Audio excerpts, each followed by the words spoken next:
동정녀 탄생의 의의와 목적. 예수님께서 우리의 구원을 위해 가장 먼저 하신 일은 동정녀 마리아를 통해 세상에 내려오신 일이었습니다. 그런데 예수님께서는 일반 사람들과 다르게 처녀의 몸에 잉태되어 탄생하셨는데, 많은 분들이 하나님께서 이러한 방법을 사용하신 의미를 제대로 알지 못하고 그저 낮은 모습으로 오시기 위해 마국간에서 탄생하신 것으로만 생각합니다. 예수님의 동정녀 탄생은 인류의 구원을 위한 첫 번째 사건으로 인류의 죄를 넘겨받으시고 죽으실 육체가 필요했기에 동정녀 탄생을 하신 것입니다. 즉, 인류의 구원을 위해서는 죄 없이 태어난 자가 죄 없이 살다가 인류의 죄를 넘겨받고 그 죄의 대가로 죽어야 하는데, 문제는 아담 이후로 죄 없는 육체가 없다는 것입니다. 그래서 예수님을 마리아의 남편인 요셉과 육체적인 관계 없이 처녀의 몸에 잉태되게 하셔서 이 땅에 보내신 것입니다. 그러나 마리아도 죄인이기 때문에 예수님을 잉태하고 출산한다 한들 마리아의 죄가 예수님께 전가되는 것을 막을 수 없습니다.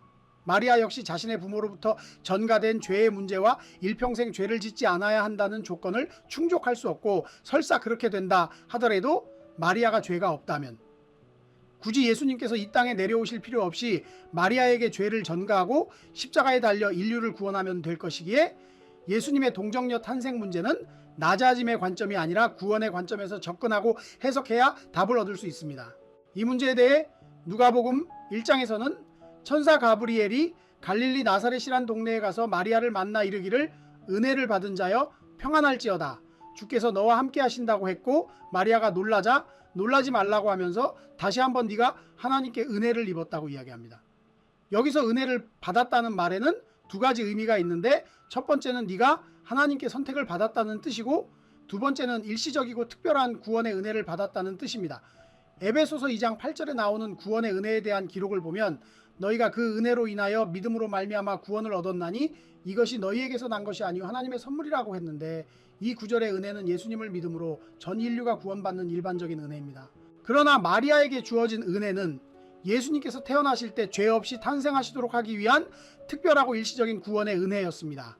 그래서 마리아는 특별한 구원의 은혜로 말미암아 예수님을 잉태하고 출산하기까지 죄와 상관없는 상태가 된 것입니다. 하지만 예수님께서 십자가에 달리사 구원을 이루신 후에는 그 역시 예수님을 통해 일반적인 구원의 은혜를 받는 대상이 되었습니다. 그러므로 예수님의 동정녀 탄생은 죄 없는 육체로 오셔서 인류의 죄를 넘겨받으시기 위한 사역의 시작이었으며, 예수님께서 우리에게 은혜를 베푸시는 시작, 그 첫 번째 사건인 것입니다. 예수님께서는 실로 죄 없이 태어나시고 죄 없이 사시다가 인류의 죄를 대신 짊어지시고 십자가에서 죽으심으로써 인류의 죄값을 지불하시고 구원을 완성하셨습니다. 이 사실을 마음으로 믿는 사람들은 의에 이르고 입으로 시인하면 구원을 얻는다고 기록한 로마서 10장의 말씀처럼, 이제 여러분의 마음에도 이 말씀을 믿음으로 받아들여 구원에 이르시게 되기를 간절히 소망합니다. 구독, 좋아요, 알림 설정 해주세요. Subscribe, like, set notifications.